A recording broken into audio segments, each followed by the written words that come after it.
Velkommen på Bagnehøj. Uden for min hæk, der er et par skilte, så man kan se, at jeg forhandler. Så man skal ikke være bange for at komme ind af indkørslen. Der står min bil.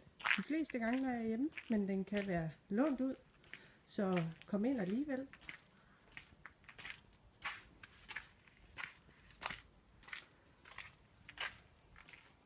Min dør står altid åben.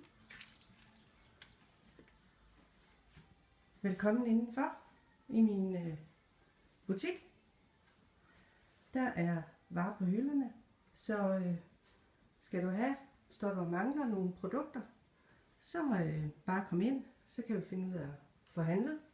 Du kan få råd og vejledning, og er du interesseret i forretningen, så er der også tid og plads til, at vi får snakket omkring det. Og der er tid og plads til, at